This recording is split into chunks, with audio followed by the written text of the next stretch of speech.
Hoy vamos a hablar un poco de un tema muy poco platicado en la iglesia. Muchas veces no nos atrevemos porque tenemos cierto temor a crear ciertas incomodidades, pero ese silencio en nuestros púlpitos hace que muchas personas que están atravesando por circunstancias difíciles también mantengan el silencio.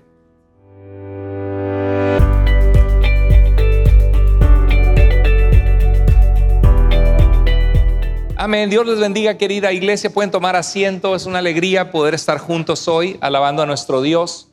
Qué bendición de verdad los domingos. Hagamos ese tiempo, dice la Escritura, que no dejemos de congregarnos como algunos tienen por costumbre.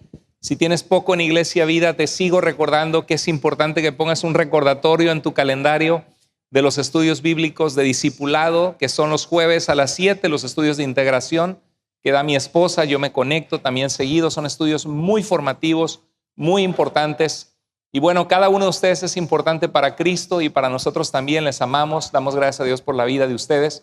Sigamos siendo consistentes en congregarnos, poniéndolo en prioridad, y también sigamos invitando amigos, personas que necesitan conocer de Cristo, porque recuerda que la iglesia no es solamente una presentación que damos aquí y tú disfrutas, sino que cada uno de ustedes son la iglesia somos nosotros.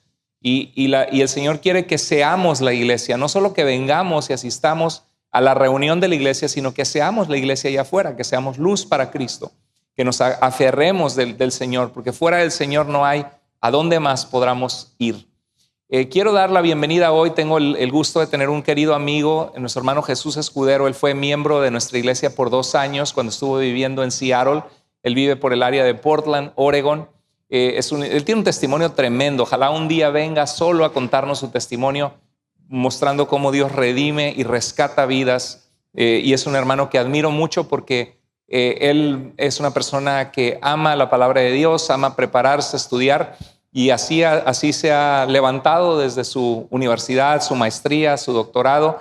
Y el Señor le lleva a poner una editorial académica cristiana que yo considero que es la mejor editorial de libros académicos cristianos que hay en Latinoamérica en estos tiempos, y porque traducen del inglés a académicos muy prestigiados de seminarios, de universidades. Todos tienen su doctorado, su PhD en Antiguo Testamento, Nuevo Testamento, historia. Su editorial, que se llama Kerygma. Kerygma en griego significa la proclamación del mensaje de Cristo. Hermano Jesús, sea bienvenido. Gracias por estar con nosotros. Un gusto que nos acompañe. Gracias, pastor. Bueno, un placer el saludarlos, ver rostros nuevos. Hace ya como unos 6 años estuve aquí, creo. Lo que tiene el hermano Lester, porque antes de que el hermano Lester estuviera aquí, siempre que el pastor salía de vacaciones, me llamaba para que viniera a predicar. Ya vino el hermano Lester y ya se olvidó de mí. Entonces, desde entonces no venimos. Pero es un honor estar aquí con ustedes, ver caras nuevas. Mi nombre es Jesús Escudero, para los que no me conocen. Reciban saludos de mi familia, los que ya la conocen, que no pudieron venir ya que salgo de aquí a otro estado de viaje el día de hoy también. Soy director de Publicaciones Kerygma, del Seminario Kerygma, y era pastor hasta el domingo pasado, que presenté mi renuncia para iniciar nuevos proyectos en otros estados. Al presente hemos traducido un montón de libros, como unos 180. El primer libro que traducimos fue Latinos Protestantes. Y la foto que está aquí es de esta iglesia. Y la persona que está aquí es su pastor. Fue el primer libro que nosotros tradujimos del inglés al español, y esta fue la iglesia que apareció en la portada ya hace algunos 6 años atrás. Así que si usted quiere un libro con la foto de su pastor y su iglesia, ahí puede agarrar uno al final. Muy bien, sin más comerciales, vamos a entrar a la palabra de Dios. Abran sus Biblias en el libro de Isaías, capítulo 53.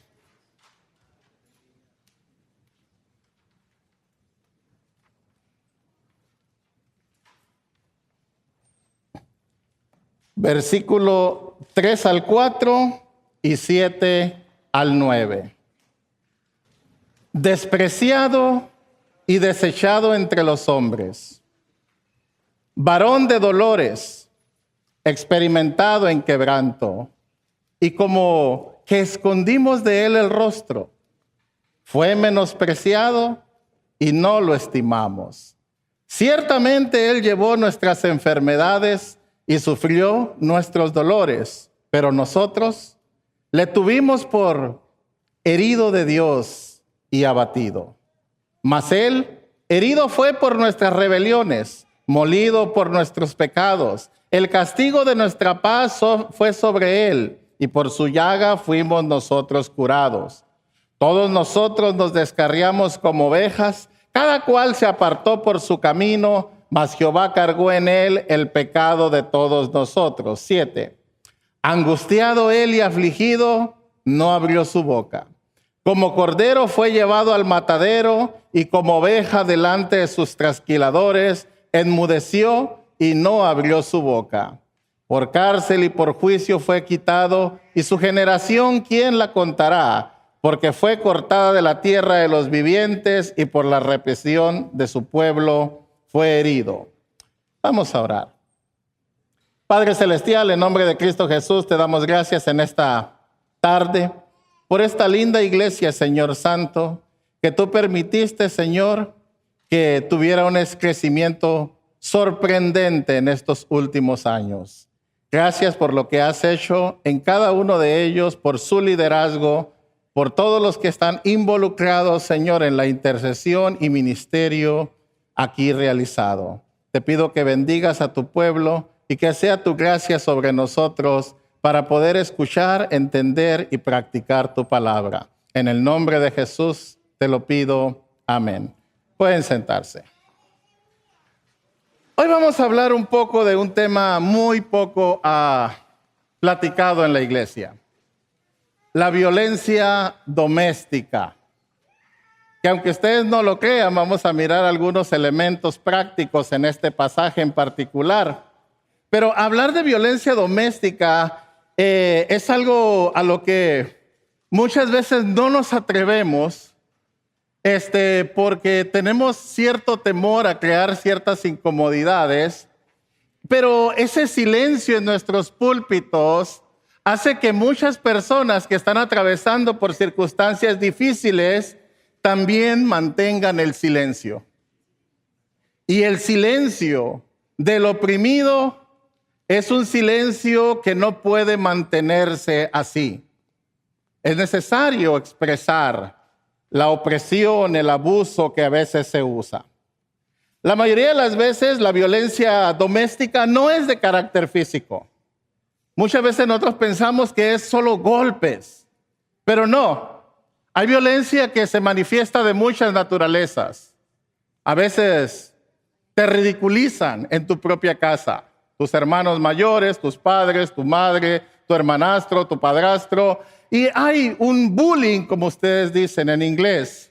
Y ese es un tipo de violencia que afecta tu vida de carácter emocional, de carácter psicológico. Y por supuesto tiene repercusiones sociales en tu desarrollo con las demás personas alrededor tuyo.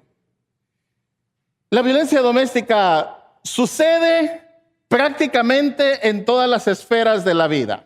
Esto es, que no respeta edad, ni raza, ni religión, ni estatus social, ni siquiera educación. Se puede sufrir en cualquier hogar y en cualquier circunstancia. No hace ninguna excepción de personas. Puede estar presente en tu hogar, en tu iglesia, como en las de tus vecinos y de quien menos consideres que lo está pasando. Así que la violencia doméstica muchas veces es algo que ignoramos. Pero el que lo ignoremos no quiere decir que no suceda. Simplemente decidimos ser indiferentes a ello. Y la indiferencia también se convierte en un pecado, como veremos más tarde. 1 de cada 4 mujeres en África es golpeada por su novio. Esto es el 25%. En México, muchos de ustedes que son mexicanos, el 40% de las mujeres sufren violencia en su hogar. Perú, yo no sé si hay peruanos aquí, si hay, por favor escóndase. Pero es el país latinoamericano con el más alto índice de violencia en el hogar. Así que estamos en serios problemas. Pero en Estados Unidos, ¿qué pasa? El FBI nos dice que cada 15 segundos una mujer es abusada en Estados Unidos. Cada 15 segundos. Aquí, en el país de la libertad, donde nosotros suponemos que esas cosas no pueden suceder, siguen aconteciendo día con día.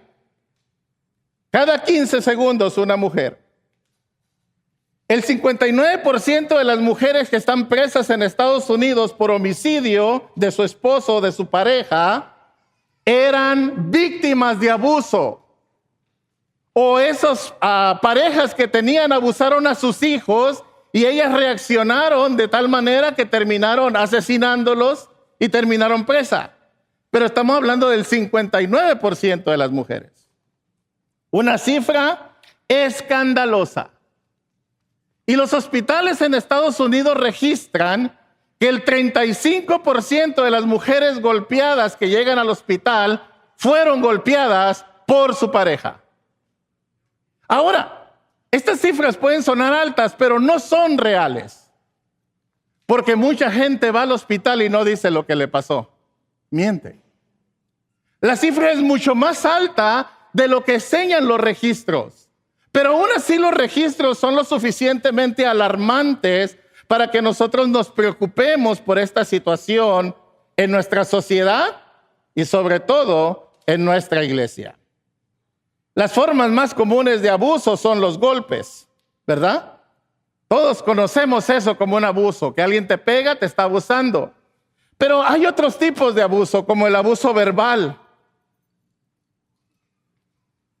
La Biblia dice que ninguno le diga raca a su hermano.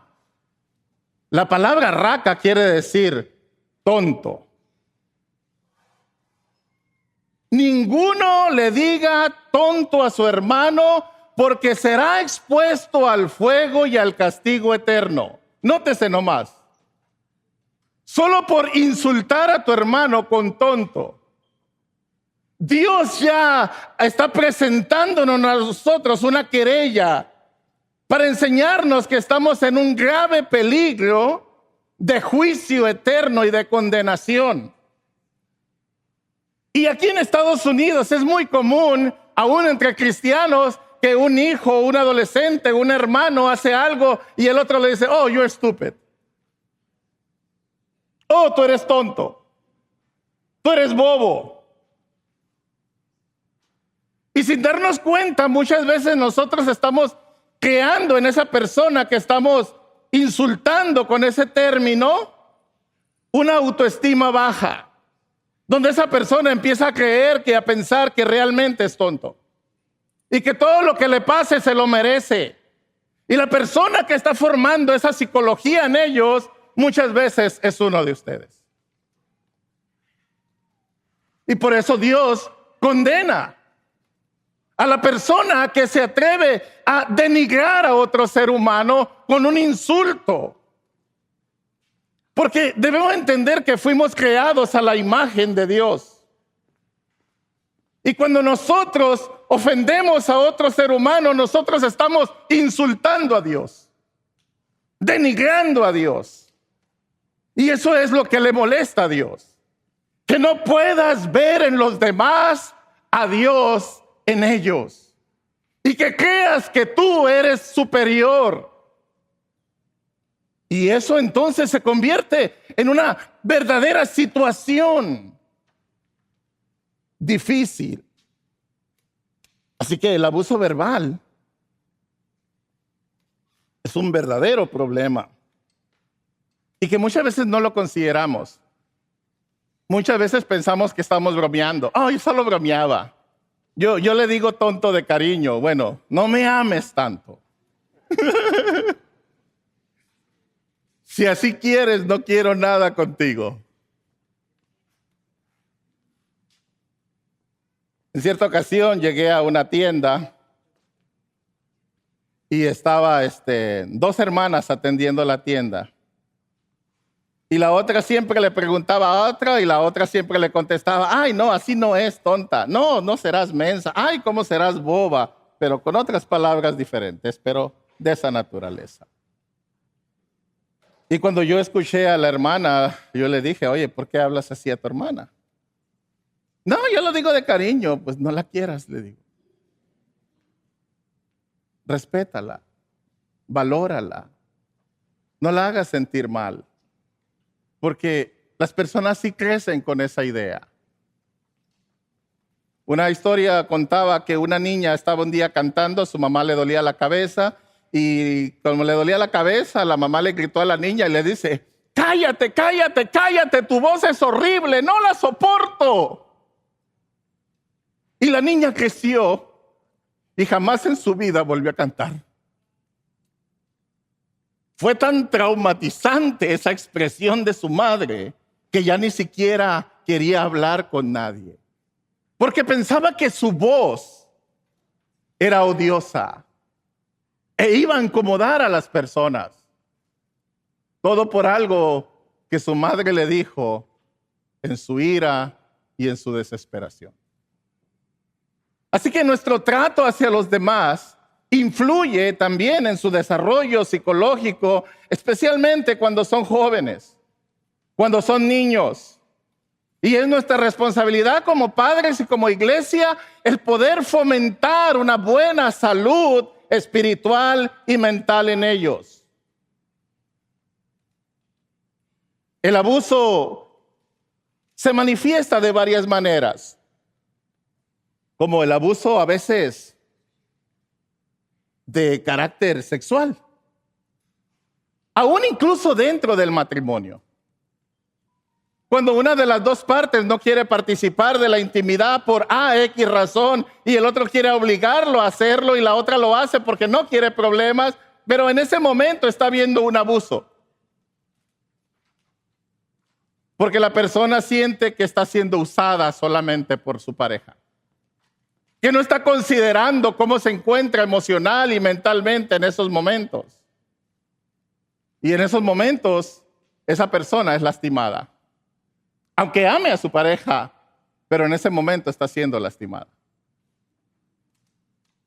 ¿O qué podemos decir de las mujeres que muchas veces no atienden a su marido y la forma de manipularlo y chantajearlo, es utilizando su intimidad y decirle, ¿haces esto? Te recompenso. ¿No haces esto? Estás castigado. Y así usando a la mujer algo que Dios dio para la recreación del matrimonio como un arma de manipulación. Ese es abuso también, es chantaje. Y es necesario que nosotros entendamos que eso no se puede hacer. Isaías 53:3 nos dice algunos elementos en la vida o muerte de Jesús que me gustaría compartir con ustedes. Lo primero que la Biblia nos dice es que Jesús fue despreciado y desechado entre los hombres. Varón de dolores, experimentado en quebranto, como que escondimos de él el rostro, fue menospreciado y no lo estimamos. Aquí miramos varias características de una persona que está siendo abusada. Es despreciada. No se le mira con el valor que tiene. Se le ve como inferior. Y la Biblia nos dice a nosotros los cristianos lo siguiente: considerad a los demás como superiores a ti mismo.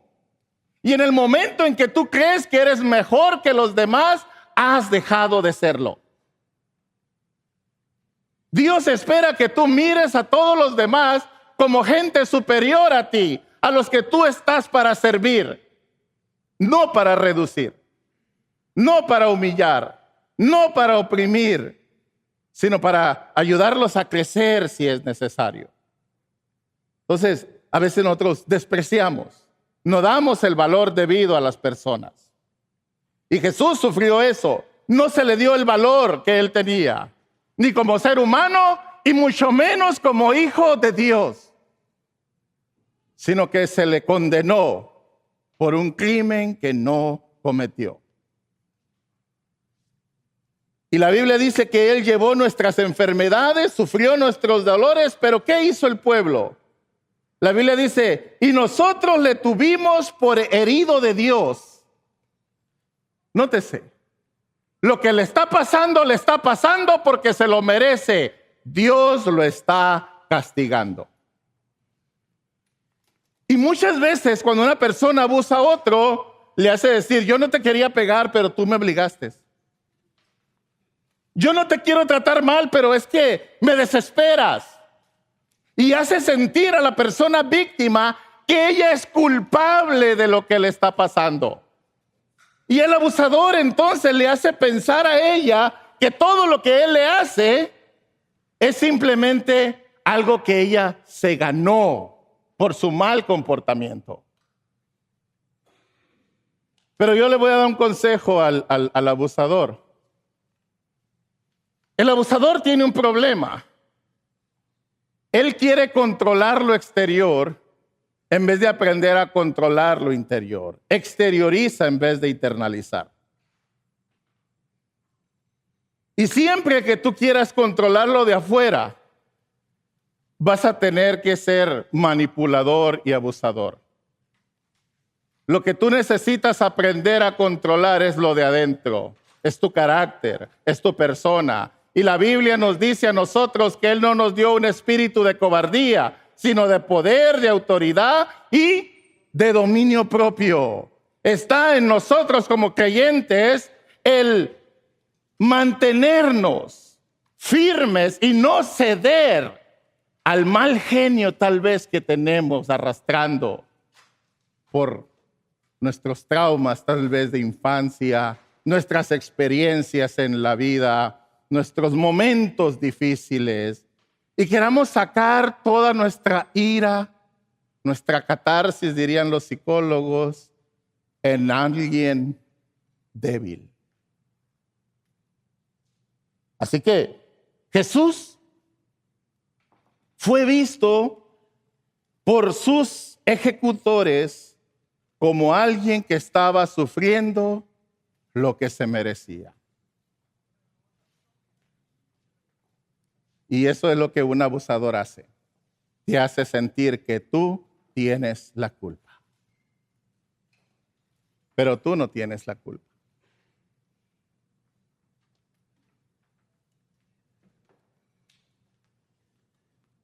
Angustiado él, dice la Biblia, y afligido, no abrió su boca. Es aquí una de las cosas que muchas veces hacen las personas que son abusadas. Simplemente guardan silencio. Porque ¿a quién le pueden decir que les pueda ayudar? ¿Cuántas mujeres, niñas, niños han llegado con su madre porque su padrastro está haciendo un acto de maldad con ellas y su madre no les cree? O incluso les pega o les regaña. ¿A quién pueden recurrir muchas veces esos infantes cuando la persona que se supone debe de protegerlos termina castigándolos por hablar? Pero si tú tienes algo que hablar y tu padre, tu madre no te escucha, está tu pastor, está el gobierno. Pero no guardes silencio si eres víctima de abuso de cualquier naturaleza. Ahora, debemos tener cuidado también porque a veces como niños hacemos una travesura y nuestra mamá nos da, ¿verdad? La Biblia dice, la vara da sabiduría al muchacho, entonces nuestra mamá nos llena de sabiduría.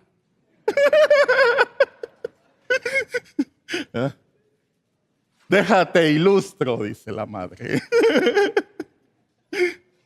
Y nosotros pensamos que es un acto de violencia. No, eso es un acto natural. Simplemente es algo que pasa a veces, que no debe pasar mucho, pero a veces pasa. Por eso no llames a la policía. Llama por un verdadero abuso. Una nalgadita una vez al año no hace daño. Entonces, pero si eres víctima, sí, por favor, abre tu boca, busca ayuda, habla al respecto. Y aquí lo que nosotros tenemos es que él se quedó en silencio porque prácticamente nadie iba a escuchar. Y notamos también algo interesante que Jesús hace cuando se encuentra en la cruz y era gritar, Dios mío, ¿por qué me has abandonado?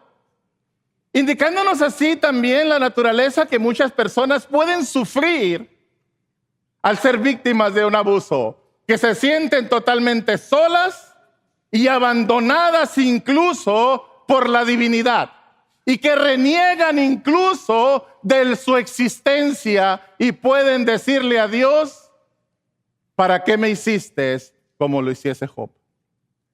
Solo para sufrir. Y la gente necesita entender que Dios los ama. Y nosotros como iglesia necesitamos enseñarles a ellos que esa no es la vida que Dios quiere que tengan y convertirnos en lo que realmente somos. Agentes de liberación. La Biblia dice que el Espíritu de Dios estaba sobre Jesús como lo está sobre nosotros. ¿Para qué? Para libertar a los cautivos. Gente que se encuentra bajo opresión de diversas maneras. Así que nosotros miramos estos elementos en Isaías. Jesús fue totalmente ridiculizado. Imagínense nomás. La crucifixión nosotros la vemos en las películas. Cuando usted mira una película acerca de Jesús, usted mira a Jesús crucificado y con su sábana aquí cubriendo sus partes. Pero en la vida real, en la historia, un crucificado era crucificado totalmente desnudo. Ahora se imagínese usted al Santo de Israel desnudo delante de su madre y de sus hermanos. ¿Cómo creen que ese santo varón se sentía en esos momentos de avergonzado y de humillado, de denigrado delante de su madre, que lo estaba mirando no solamente molido en golpes, sino totalmente desnudo? Por eso es que Dios está tan en contra de esta naturaleza violenta que muchas veces se da en los hogares. Porque es denigrante. La Biblia nos dice a nosotros que Jesús sufrió esa vergüenza de ser humillado públicamente. La Biblia dice que mientras estaba en la cruz, la gente le gritaba y lo insultaba y se mofaban de él. No era suficiente los golpes que tenían. Y según cuentan algunas tradiciones en la historia, cuando estaban crucificados en la cruz, no solamente estaban crucificados ya, sino que mucha gente todavía tenía la libertad de tomar piedras y arrojarlas sobre ellos mientras estaban en la cruz para aumentar así la agonía y el dolor. Así que el sufrimiento de Jesús fue un sufrimiento bastante fuerte. La Biblia dice incluso que Él no escondió su rostro de esputos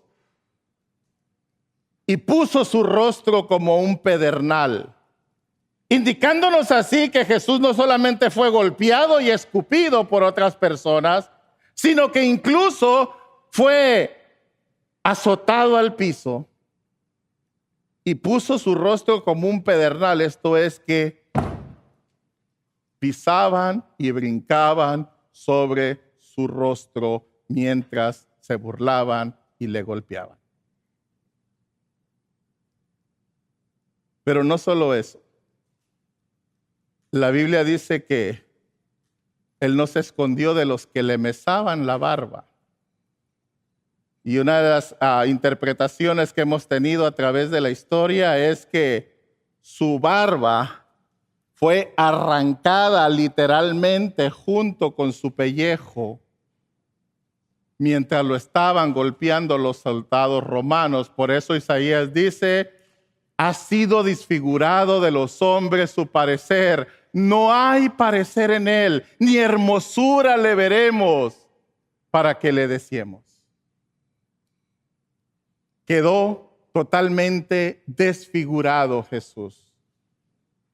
Fue una experiencia tan traumática que cuando los hermanos en el camino de Emaús se encontraron con Jesús, no lo reconocieron. Y según mi interpretación, es porque ellos tenían lo que yo llamo un postrauma, y ellos tenían una imagen cognitiva, una imagen mental del Jesús crucificado. Y cada vez que hablaban de Jesús, lo que ellos recordaban era el personaje que estaba desfigurado en la cruz del Calvario.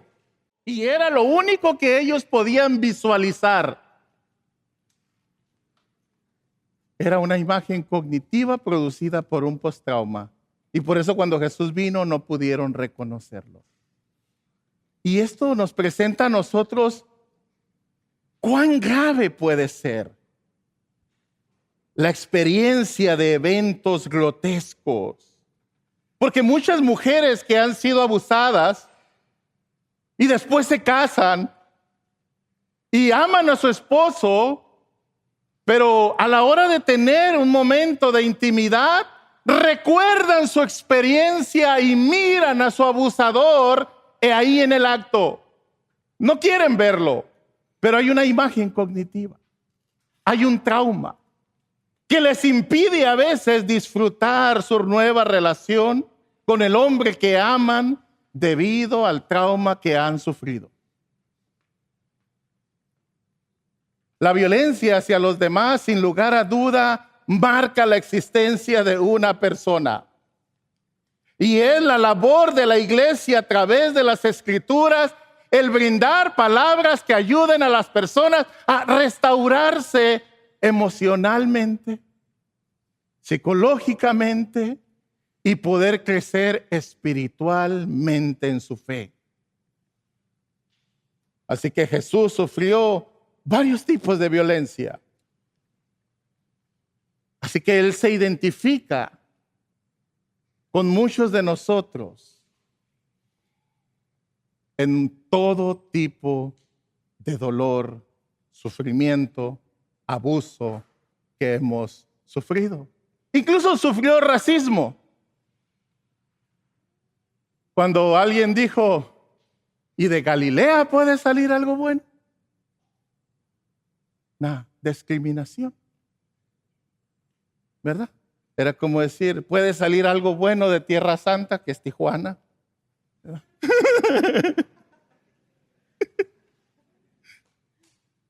Discriminación. Pero en Proverbios 3:29 nos dice, no intentes mal contra tu prójimo que habita confiado contigo. Lo primero que debemos de hacer, según Proverbios, es evitar que la violencia sea parte de nuestro hogar. No hagas mal a aquel que vive contigo, a tu padre, a tu madre, a tus hijos, a tus hermanos, a tu esposo y a tu esposa. Debemos de empezar por el hogar. Nuestro hogar necesita ser un hogar donde los gritos, los golpes, el maltrato se erradiquen por completo. Debemos empezar en casa. La Biblia nos dice también en Proverbios 24:11, libra a los que son llevados a la muerte, salva a los que están en peligro de muerte. Si sabes que alguien está siendo abusado, no lo ignores.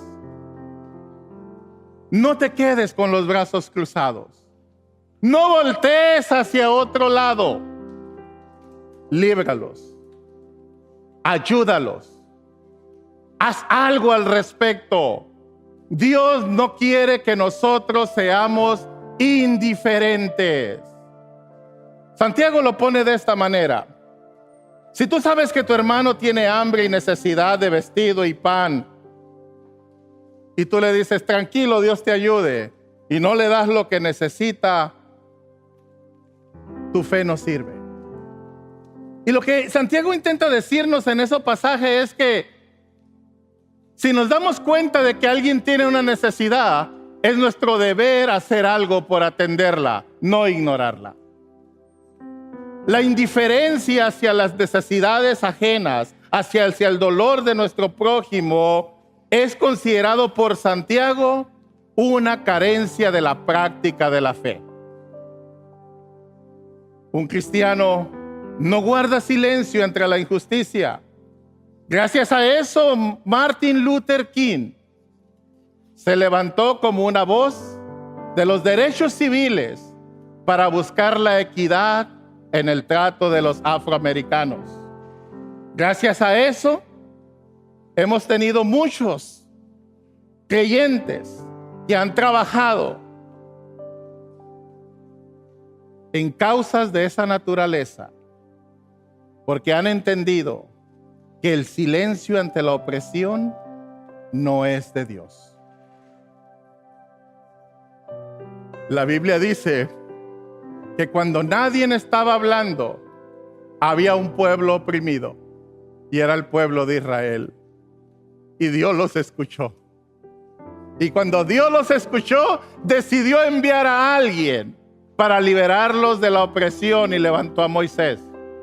Porque Dios no quiere el silencio ante la persona oprimida. Mas yo os digo, Mateo 5:22, cualquiera que se enoje con su hermano será culpable de juicio. Cualquiera que diga tonto a su hermano será culpable ante el concilio, y cualquiera que le diga fatuo quedará expuesto al infierno de fuego. Así que, para concluir, Santiago señala: la lengua es un fuego, un mundo de maldad. Cuida tus palabras cuando hablas con otro. No te dejes llevar por el enojo, por la ira. Cuando tu esposa hace algo que no te gusta, cuando tu esposo hace algo que no te gusta, cuando tus hijos hacen algo que no te gusta, cuando tus padres, amigos o cualquier persona hace algo que no te gusta, incluso cuando ellos empiezan a agredirte. La Biblia nos dice que si alguien empieza a agredirte, ¿qué debes hacer? Dice el Proverbios, la blanda respuesta apaga la ira.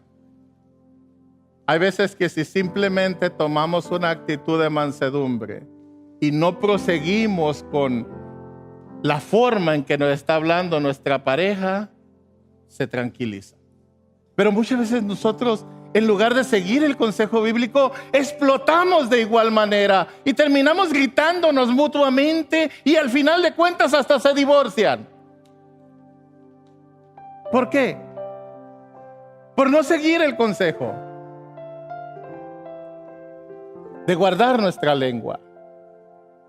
de autocontrolar nuestras emociones, de encomendarnos para que Dios nos fortalezca y nos ayude a mantenernos con ese espíritu de poder y de dominio propio.